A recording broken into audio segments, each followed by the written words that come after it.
stroke good afternoon. I have got some things to show you. If you can bear with me for a minute.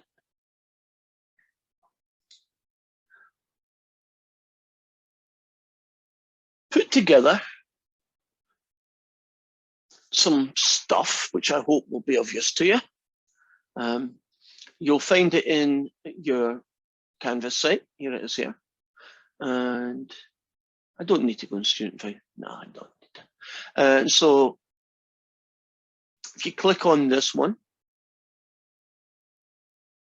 it basically gives you a summary of most of what we talked about yesterday about what's in the exam and so on. This here is the Zoom link that you'll use for the final. So it's not your class Zoom link, it's this one. This one here better be empty. Good, it is. This will be the placeholder for where your final will be. This guy here is where you will upload your working. You'll know how to do that. You need to take pictures of your working, just like in the midterm. There's your practice final that you know about. There'll probably be some duplicates here, but I went and found another file that I'd made a while back with some other questions on it. You can see most of it's been written, but that's fine. You can still read my writing, I think. Just more examples. I think you can't. I'd rather give you too much than not enough, right? So there's more here than you probably ever want. And then I have put together a whole list of various examples and things that I've written so that we can get comfortable with the processes. So for instance, it's not inclusive, there's lots of stuff missing, but if you wanted to do some stuff on Lagrange multipliers, here is, can I do that as a full one? Yeah, I'll do this one as an example. Maybe try and make it a bit bigger. There. So here is the question, and here is the working for it. And here's another one, and fourth question, fifth question, and so on. So lots of Lagrange multipliers and some examples, right? So if you think that's something that you're weak on and you might want to do more on that, and there you go. For instance, yesterday, centre of mass. I don't like looking at solutions because of my scanning. I end up looking in all the wrong places. But here is some stuff that I've made. So you may want to check it for arithmetic mistakes, but the process is right. And here is a centre of mass question. There's the mass. There's X bar. There's Y bar. I think in this case, I didn't do the MX and MY because they just freaked me out anyway. So if you want to do X bar as a single all in its own kind of thing, there it is there. If you want to do Y bar, you know, just as a single process, here is the formula for it down here. Right? So it's just a slightly different approach. And as you can see, there's a lot of work in one of those. There's one last thing in this list. No, two things I should say. One is the formula sheet. Now, where the heck did I put it? There we are. This will not exist on the day of the final, nor will any of those other things exist. But they're here right now to help you out.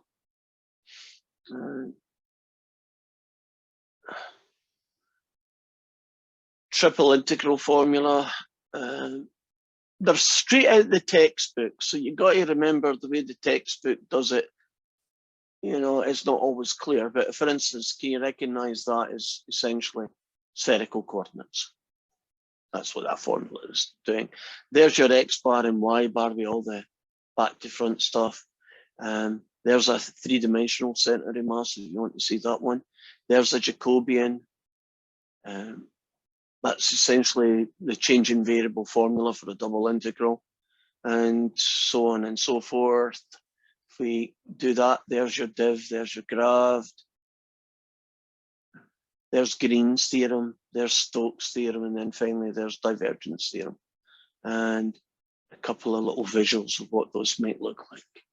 So it's a formula sheet. And I think, oh yeah, and the last thing is overkill on software. I have left all the different kinds of software that might or might not help you. These will still be here on the day of the final. So when you go into the final, these guys will be here. So if you wanted to do spherical coordinate, you could click on this one and you could type in, you know, whatever it is you wanted to see and visualize it, right? So that's what that's there for.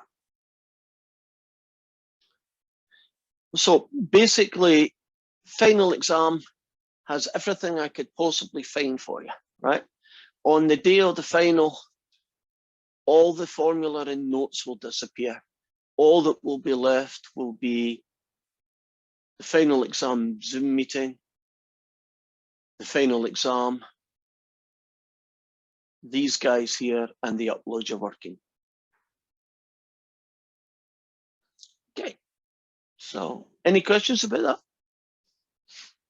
As I say, there's more there than you need, but you know, everybody has a different weakness, so you might have a problem with Lagrange, somebody else might have it with Jacobians, whatever it might be. Okay, give me a topic, give me a question. What have we got? And I'm not looking at the answers today.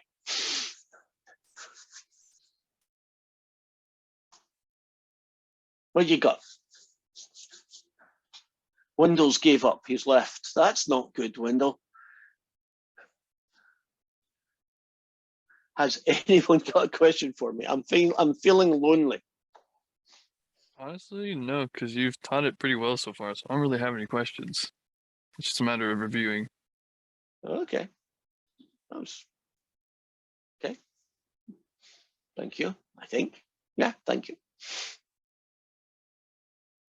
Am I going to have to pick on somebody? Can Christian. Lagrange. Can we do a Lagrange? Okay, right. I was going to pick on you, Christian, and say, what do you want me to do? And you're going to say Lagrange, weren't you? That was my first choice. Okay, well covered. Right. So we're talking about using Lagrange to do essentially finding max and mins under a constraint, right? So that's what they look like. I'm going here. If you hold on a minute, although I'm not going to look at the answers because, as I say, they distract the heck out of me. I am going to use their questions because if I make up one, it won't come out nice at all.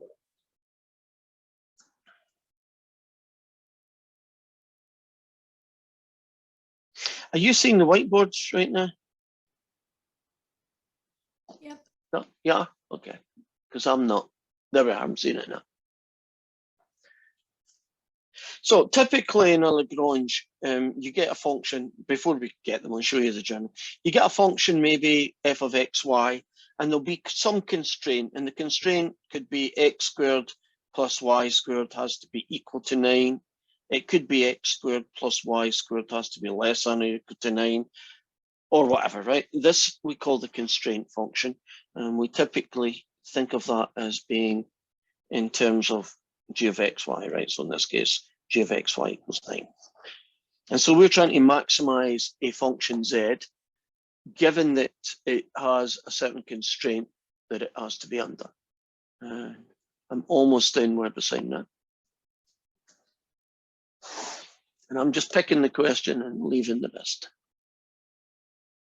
Okay, so where would you be, Lagrange? You're being past assignments. And quite early on, if I remember.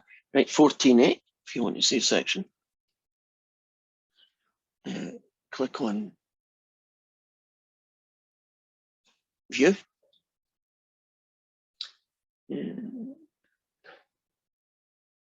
Oh, okay.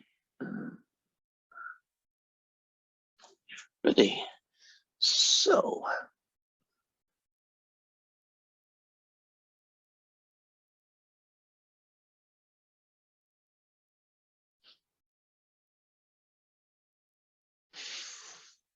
do this one. It's three-dimensional one, but it's the same basic plot. F of xy is 2x plus 3y plus 4z. So we're trying to find the maximum and minimum value of this function, subject to the constraint that 2x squared plus 2y squared plus 7z squared equals 23.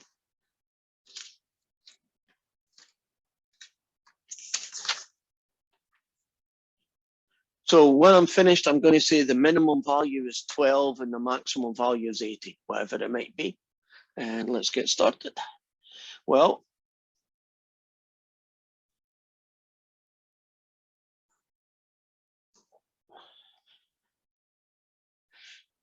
Lagrange found out that if you take the gradient of f and you make it equal to some unknown constant lambda, the gradient of g, solving this system of equations will allow you to do this.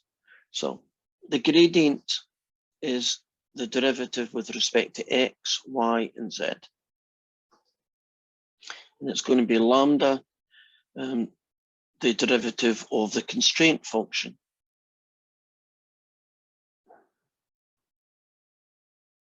Which is that one.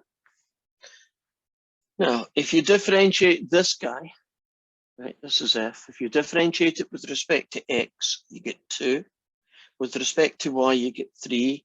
And with respect to z, you get 4, which is really nice because there aren't any variables on it. And that tends to make life simpler. On this, you get 4x, you get 4y, and it looks like you get 14z. Because that's basically your constraint function. And then you match them. So you have 2 equals lambda 4x, and you have 3 equals lambda times 4y, and you have 4 equals lambda 14z.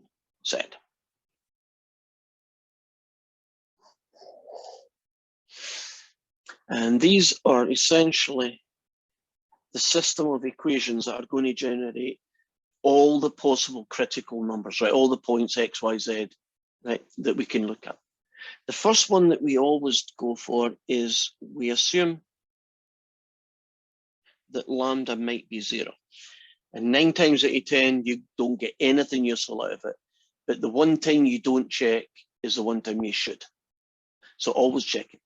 Now, if you make lambda 0, doesn't this become 2 equals 0, 3 equals 0, and 4 equals 0?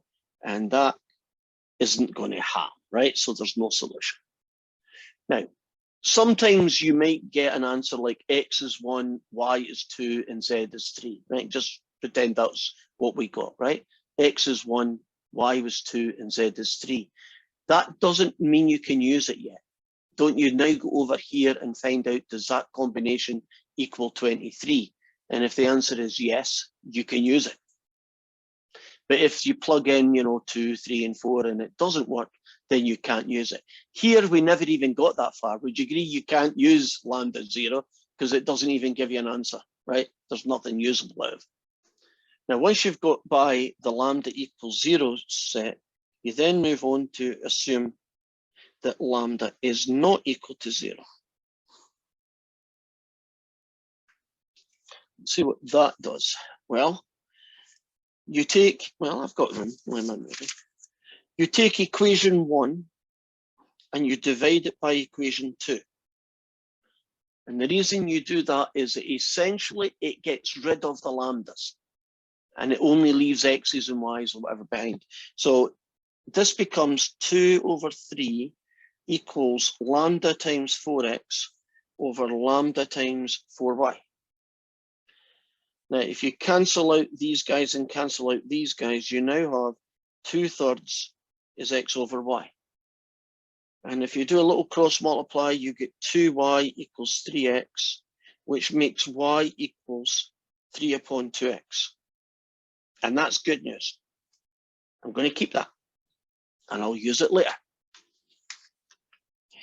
I'm now going to take 1 and divide it by the third one. And if I take the 2 over 4 is equal to lambda 4x over lambda 14z. And you can, well, you could cancel that down a little bit. You can at least get rid of the lambdas. That becomes a half, and that becomes 2/7. And what we're left with looks something like this. Now I'll cross multiply, and I'll get 7z is 4x. And that makes z equals 4/7 x. And I'm keeping that guy.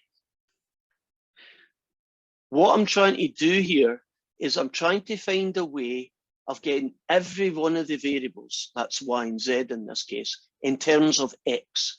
Because if you can make them all in terms of x, you can then return to the constraint function. And the constraint function in this case is that. So if you say x is x, which is silly, but I'm saying it anyway, y is equal to 3 upon 2x, and z is going to equal to 4/7 x. Do you see everybody's x's now, right?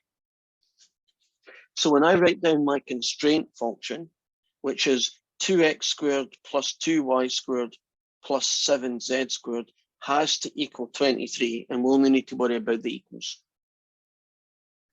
It now becomes 2x squared plus 2 lots of that guy squared plus 7 lots of that guy squared equals 23.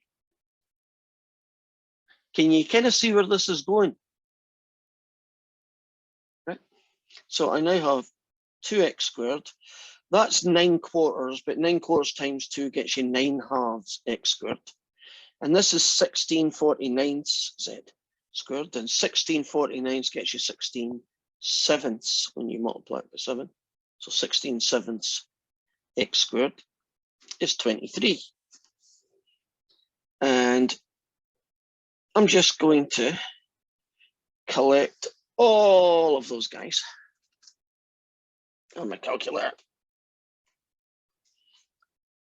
And I have 2 plus 9/2 plus 16/7, and turn that into a fraction, and I get 123/14.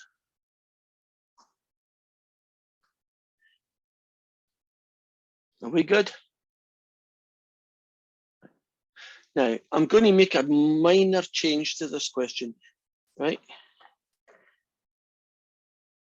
Let me check what my minor change is going to be.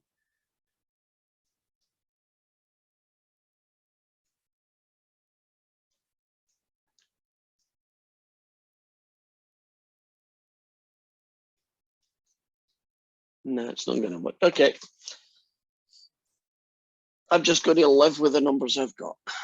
I was hoping to change that just to make the answer prettier, but it is what it is. Essentially, couldn't you multiply both sides by 14 and then divide both sides by 23?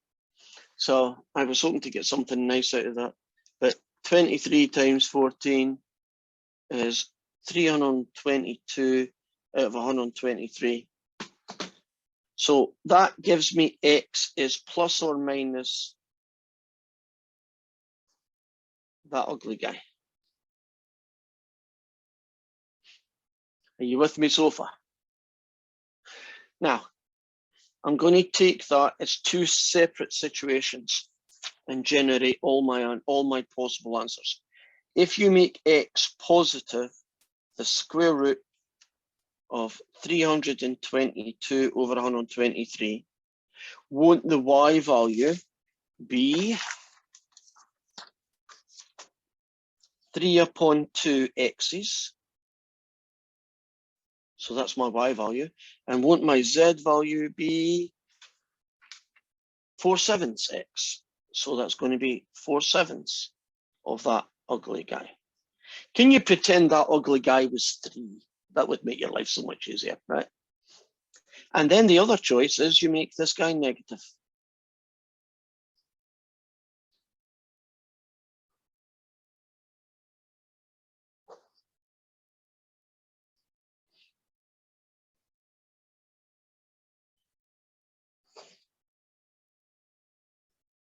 So you really only have 2 critical numbers, that guy and that guy. And can you imagine I wrote this guy, this guy, this guy, boom, boom, and this guy, this guy, this guy, boom, boom, boom.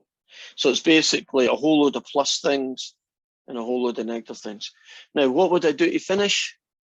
I would return to my original function f, this guy, and I would evaluate it at 1, and then I would evaluate it at 2. And let's pretend that answer is 42 and that's negative 11. Then wouldn't that be my maximum value and this would be my minimum value?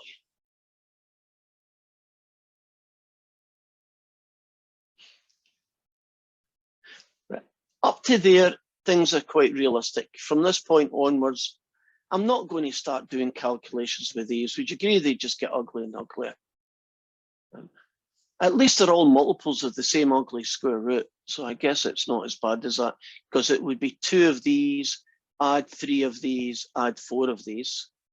And then the other one would be just, well, actually, looking at the answer, wouldn't one of them be plus and the other would be the same number but negative? You know, whatever that number is. And that number is guaranteed to be some multiple of this ugly square root. And that is the process of doing Lagrange multipliers. And of course, I went and changed their numbers so I wouldn't look at their answers. But essentially, that's the same process.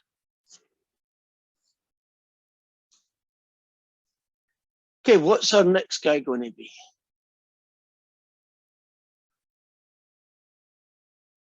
Wendell, now that you're back, have you got a topic you want me to do or a question or whatever? You got something for me? No, I'm just You're a I'm watcher. just here for a review. Yeah. Okay. Can we do a spherical coordinates problem? We could. Let me find one. This time I'm not going to change their question, even a little bit, because I'm assuming that if I do one that's exactly like theirs, I'm a reasonably good, whoops, what happened there? I lost the question. Oh, what's happened? Oh, I learned my keyboard onto my mobile thing and it kept on pressing, making the thing move. Okay, where are you hiding? You can't be far.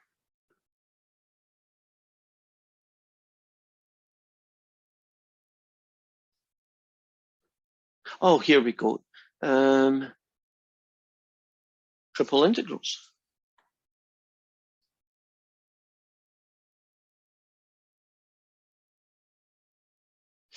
Let's talk a little bit about them before we get too caught up on this question.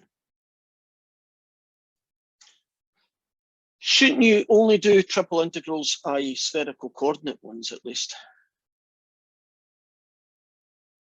And spherical coordinates only exist in triple integrals, right? You can't do spherical coordinates with a double integral, right? You can't even do it with 4, right? It's for niche market. The clue is in spherical. Shouldn't you only use that if the region that you're trying to integrate contains at least part of a sphere?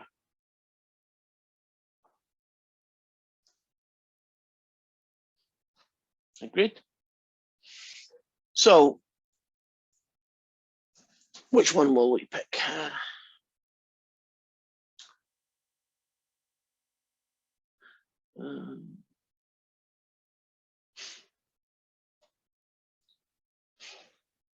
Okay. I want to do a triple integral over some region they're calling E. The function is x squared plus y squared. dv just means it's, it's over a volume, typically x, y, z. But our guy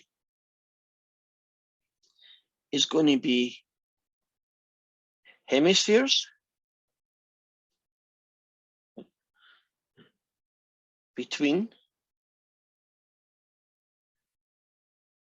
the sphere x squared plus y squared plus z squared equals 4, and x squared plus y squared plus z squared equals 16.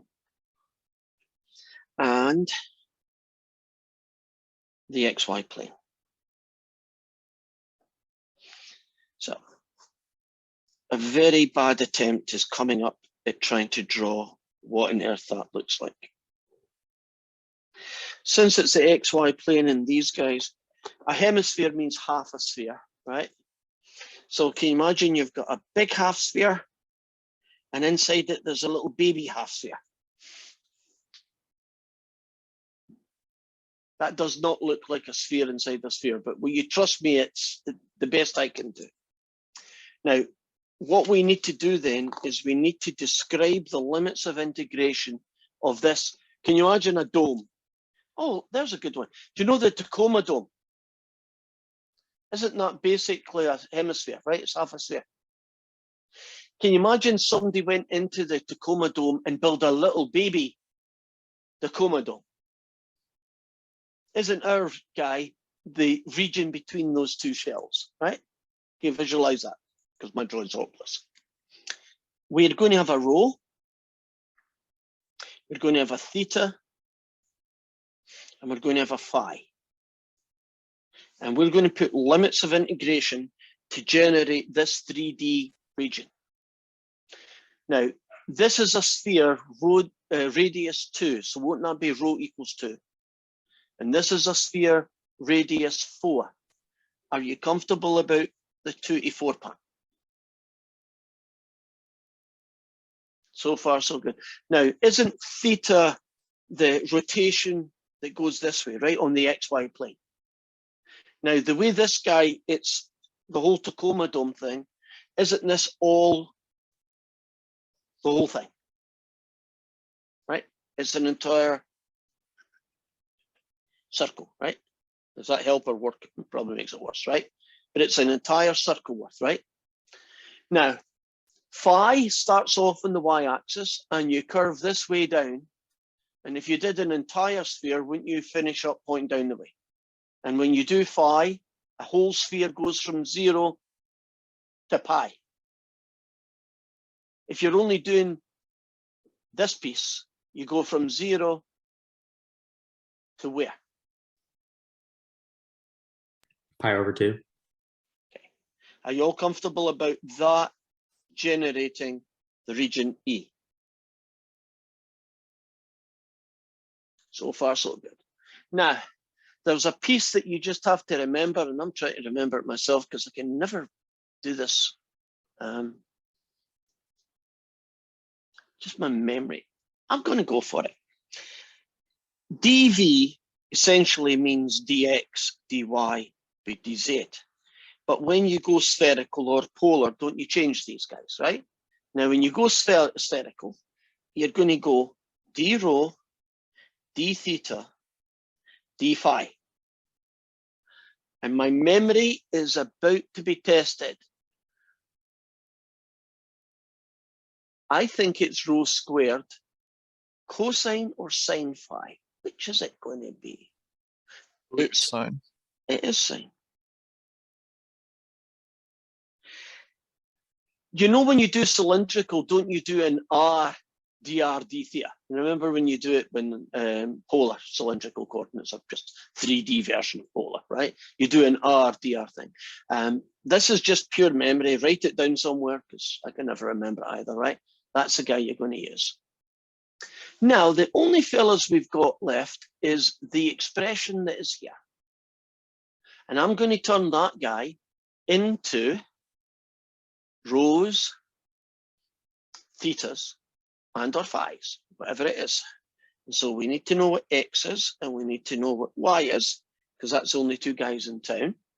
And do I have an X and a Y that I can use here? Let's see if we can find one.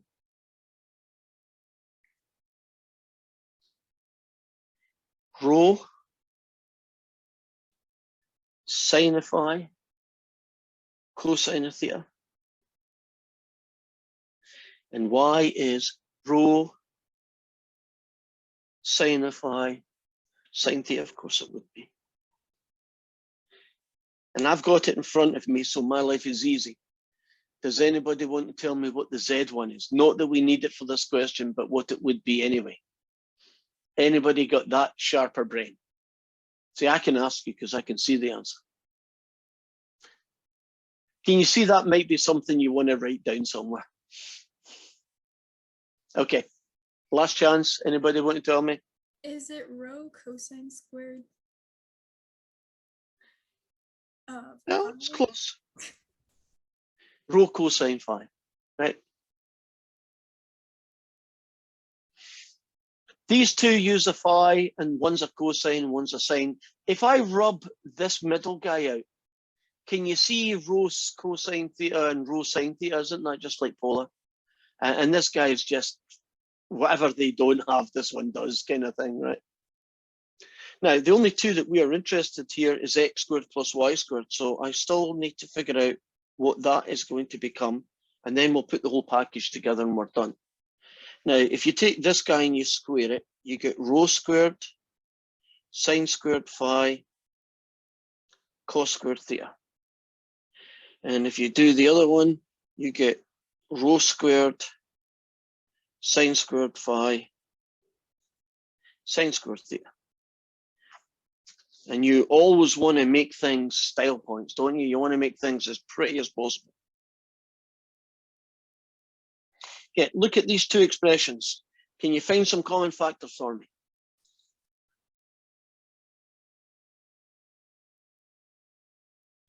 Come on, find some common factors for me. We can pull out a rho squared as well as a sine squared phi. And that's going to leave me with cos squared theta here, plus a sine squared theta there. Oh, wait a minute. I know what these guys are.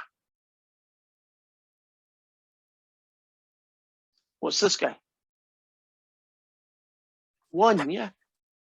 So x squared plus y squared ends up being, maybe not the prettiest answer one, but a little bit prettier. Right, we've got all the pieces. So the original question was a triple integral over a region E of x squared plus y squared dv. It's now going to be a triple integral using polar. The limits of integration are rho equals 2 to rho equals 4, theta equals 0 to theta equals 2 pi, and phi equals 0 to phi equals pi upon 2.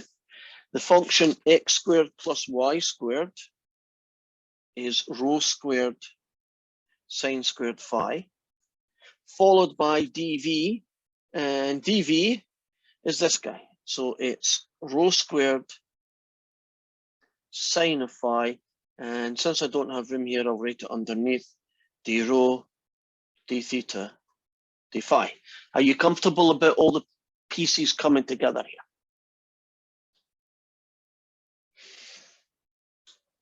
Now, I'll just put the answer over here now. 0 to pi upon 2, 0 to 2 pi, and 2 to 4. That guy and that guy combine to give me rho 4. The sines combine, I get a sine cubed phi. I'm going to do a d rho, a d theta, and a d phi, right? They're a little bit prettier. Is this one separable? Yeah, everybody's numbers and these two things are multiplied. So I'm going to do phi equals 0 to phi equals pi upon 2, and I don't have anybody, so you get 1. Theta next. Theta is going to go from 0 to 2 pi. And I said there's nobody with that guy. I spoke too soon. That guy's actually got a sine cube. This guy is the one that doesn't have anybody. So he gets 1. And then rho goes from 2 to rho goes to 4 of that ugly guy. So if I get a sine cubed, I get a 1 and I get rho to the 4. This guy is a power rule.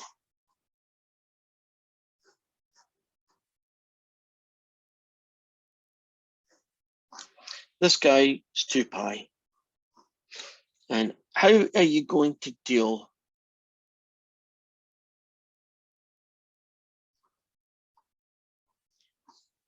with that guy? How do you integrate? This is a Calc 2 question. Sine cubed phi. Sine times 1 minus cosine and then a u sub with the cosine.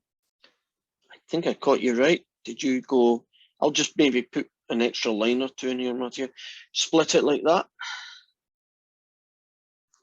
Change that into 1 minus cos squared. And then do a u sub using cosine theta. Is that what you were getting at? Right, we are good to go. It'll be horrible, but you know, it'll work. It'll be 1 minus u squared. I suspect it might have a minus in it, and plug in some numbers and you'll get a pretty neat answer out of it. No idea what that is. I'm not even sure if that's one of their questions. Well, it's kind of one of their questions, but it's not the same, so I can't tell you what the number is. I think this question is a niche market, right? It's only treble integrals where the region is something to do with a sphere, right? So spherical coordinates, they're not a big market for them, right? But when you get a question, don't you need to know all the pieces and how you put them together? So again, I'm more interested in, are you following the process, not so much the details? Find the region in terms of rho, theta, and phi. Find the value of x squared plus y squareds in terms of rho, theta, and phi. Convert dv just using the standard formula. That guy. Put the package together, and after that, it's integration. If you're lucky, they'll separate. And if they're not, well, you just do them from left to right until they're done. Right, next question. Can you do a change of variable with like the Jacobian and stuff? Sure. Change a variable coming up. Let's find one. Should be one floating around here.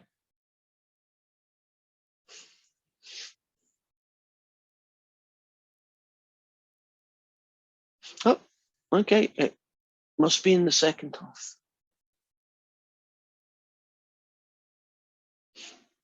Okay, I'm still looking.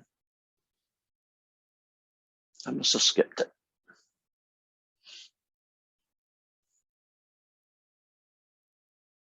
Still looking.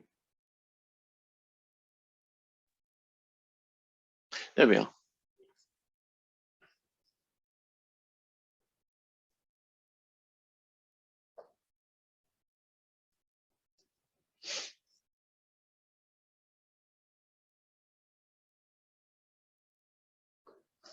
And that is it's in front of me, 15.9.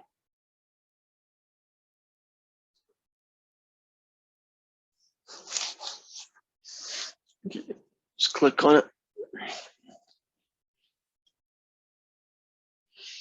Taking its time to load, pick something in the middle.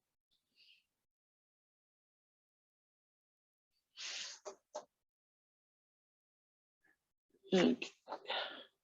So you're given a double integral over some region R of a function. I'm just picking mine. 3x squared plus 2xy plus y squared. and they are saying dA. dA is essentially dx dy, right? You're integrating over an area. And we're being asked to do this, and it's telling us who region R is. And region R is an ellipse with the equation 4x squared take away 3xy plus 4y squared equals 3. So I'll assume that is an ellipse. Well, the fact it's got a negative 3xy makes me think it's an ellipse, you know, off center, right? It's pointing in an angle rather than the typical x and y ellipses that you're used to. So that's the region. And they even were nice enough to give us the x and the y that we should be using. So this guy is going to be, God, what an ugly fraction, the square root of 3/5 u. And this guy is going to be negative the square root of 3/11 v. That's essentially the guys you would call the change in variable. Right? So when you're doing a change in variable, one of the first things you want to find is called the Jacobian. And for a two-dimensional, that's the Jacobian. And technically, they've got that round it. That really is only going to matter if the answer's a number, because it has to be positive. But chances are this is not going to, well, I take it back, it might be a number. You differentiate x with respect to u and v, and then you differentiate y with respect to u and with v. And if you differentiate, that's a very simple one. Well, okay, I'll take what you get. You get the square root of 3/5, and this guy is 0. And this one is negative. Oh, wait a minute. Oh, that explains it. It's me and my scanning. This guy is actually made up of this guy, take away that guy. And this one is, right, let's just rewrite them from scratch. X is equal to the square root of 3/5. Let's put a bracket around it there, that helps. U, take away the square root of 3/11 v. Okay, it's much easier to deal with. Y is the square root of 3/5 u again. Oh, just plus this guy. Okay, it's not as weird. Right. So when I go back here, differentiate with respect to u, good. Differentiate with respect to v, you get negative root 3/11. This guy, you get this one, and this guy, you get this one. So major diagonal, take away minor. You multiply these two together, you will get the square root of 9/55. Take away a negative means you add it, and you get another 9 over the square root of 55, which is what? 3 over the square root of 55 plus 3 over the square root of 55. So you end up with 6 over the square root of 55. Not the prettiest Jacobi in the world, but at least it's a number. So far, so good. Find the Jacobian. Happens to be a number this time. Next thing that we're going to do is we're going to take the region R, and we have to find the limits of integration in terms of the new variable u and v. So I have got this ugly guy and this ugly guy. Okay, I'm just into the math. 4 times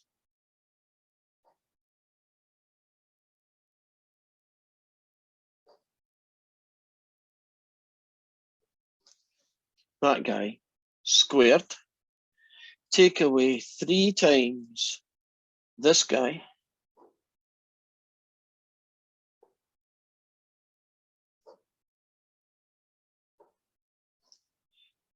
That's x times y, which is this guy.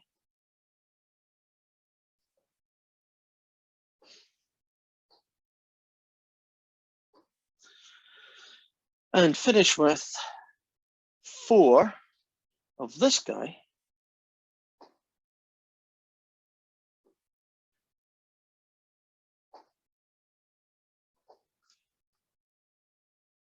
And the whole thing has to equal 3.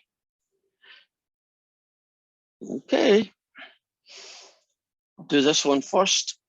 You're going to get 4 lots of that guy squared, add that guy squared, take away the product. So if you square that guy, you get 3/5 u squared. If you square that guy, you get 3/11 v squared. And if you multiply these together and you double it, you get 2 square root of 9 55ths uv. Take away, if you multiply this and this, you'll get 3/5 u squared, take away 3/11 v squared. And if you do this guy, you get that guy, so you get 3/5 u squared, you get that guy squared, that's 3/11 v squared. And in the middle, you get this times this and you double it up, so you're going to get plus 2 the square root of 9 over 55 uv. Whoa, okay. 4 of them, 4 of them, 4 of them, 4 of them, 4 of them, and 4 of them. These two guys here will kill each other off. So I'm going to have 4 of these plus another 4 of these. So that's 12 and 12. I'm going to get 12 and 12. I'm going to get 24/5 u squareds. I'm going to get 4 of these added to 4 of these. That's 24/11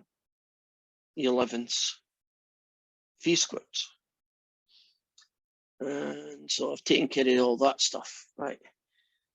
3 of these gets you -9/5 u squared and plus 9/11 v squared.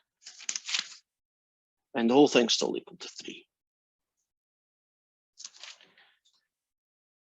That guy, take away that guy, leaves me with 15/5 u squareds. This guy, add that guy. I get 9.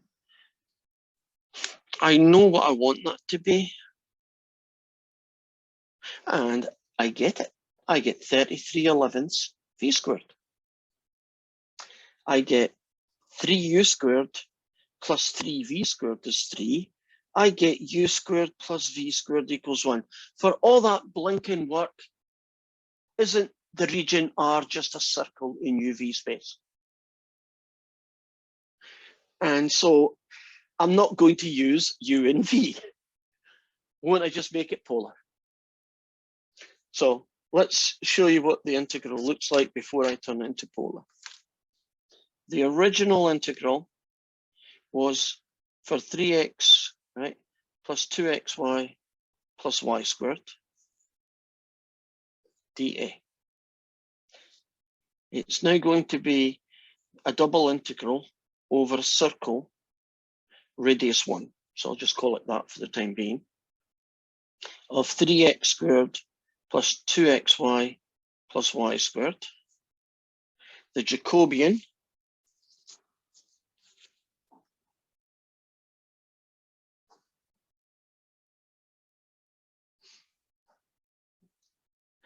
du dv.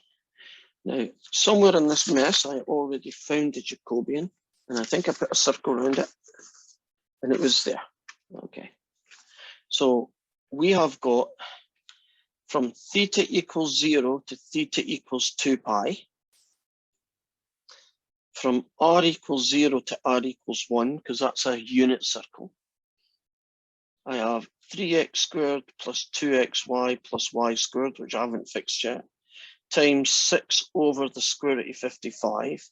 And this fella is going to be an r dr d theta, because we've turned the UVs into polar, which is what all of this is doing. So the only thing that's missing, and time has beaten me, but we have 3x squared plus 2xy plus y squared. And I'm going to turn that into u's and v's, and then I would turn that into polar. So can you imagine doing,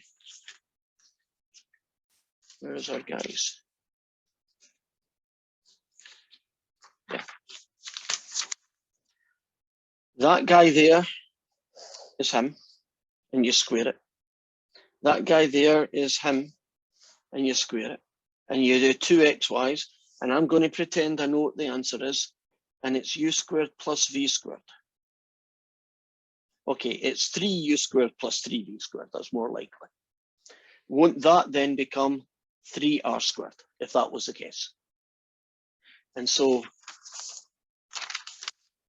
that would become 3r squared, this guy, and so on. Right, ran out of time. We got the gist of it, even though we didn't get to the end of it. Everybody that's an x and y needs to be turned into a u and v. In this question, that wasn't enough, because then you had to turn everything else into polar after that. It's a bit, isn't it a bit like doing a chain, a u sub, and then you have to do another u sub after your u sub?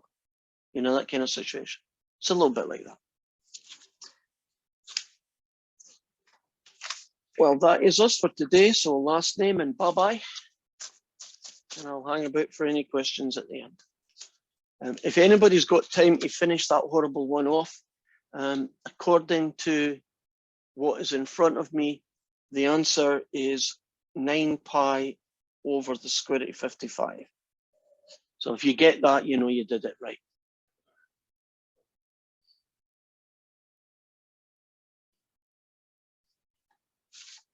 Now that was one ugly use of, wasn't it? Wan Yu, I think that's how you pronounce your name. Have you a question for me? No. You got one for me, Maggie? Yeah, can I see that last Sorry, piece of paper? My internet Oh. is unstable. Like, sorry about that. Not a problem. So you don't have any questions?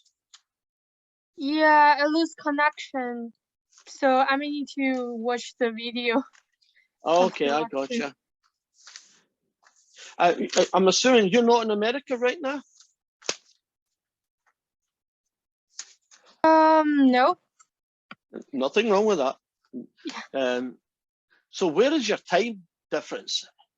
My sister back home, they're 8 hours in front of us. So right now, it's about 9 p.m. for them. Not really. In my time is 3:59. AM or PM? 3:59. It actually is actually is AM, but it's fine for me. Good grief. You have to get up at 3, 4 a.m. every day to take this class? Yeah. You should get a prize. Somebody should give you, you should tell your mum what you do and she should give you an extra gift or something. But it's fine. Yeah, I stay up late. But yeah. Okay, well, that's cool. I don't know if you did have a question because I've went and talked myself out of whatever we were talking about. You were still looking anyway, Maggie, for the last piece of the question, weren't you? Yes, please. I've got them all jumbled up, so you tell me when you see it. It's the spherical coordinate ones. No, it wasn't. It was this. Have you got that page? Let It me was go onto the change screen. in variable. So, right. Have you got the page that basically has the Jacobian? Yeah, I have the Jacobian. Okay. So that's not to do that one. And this page here is trying to get the region R turned into U's and V's. And after a whole load of hard work, it actually ended up being u squared plus v squared. Did you get that one? No, that's That's the one that's missing here, right? Here is the x and the y that you're going to be using. mhm. This basically is 4x squared, take away 3xy plus Oh. 4y squareds. Right. Yeah, I do Uh, know that part. This is all this mess, right? And then it just keeps on going. And then almost like magic, the last Right. few lines reduce to just u squared plus v squared equals 1. So that ellipse on its side, when you use x's and y's, ends up being in uv space a unit circle, which is much easier to deal with. Right. I You do could- have that part. You do sorry. have that. So we're pretty close to the end then, because we didn't really have enough time to finish it. So I kind of pretended I knew what was going to happen. The only piece of the puzzle that we don't have is what this is equal to. Right. And so I pretended that I did 3 of these guys squareds plus 2 of these guys plus 1 of these guys squared. And I pretended that it ended up being that, although I suspect strongly it will be something like that. Okay. Actually, oh, sheer fluke, it is that. It is going to end up being, when you're finished, 3u squared plus 3v squared, which becomes 3r squared. So it means that our original integral, once you've turned it into uv space and then made that into polar, you end up with from 0 to 2 pi, from r equals 0 to 1, because it's a unit circle. That mess there is just 3r squared. Oh, The Jacobian was a really ugly value, which I now can't find again. 6 It's- over root 55, I think. That's the one. And then it's just going to be an r dr d theta. And that's kind of where we stopped. But according to them, that's what the final answer will look like once you've finished doing that integral.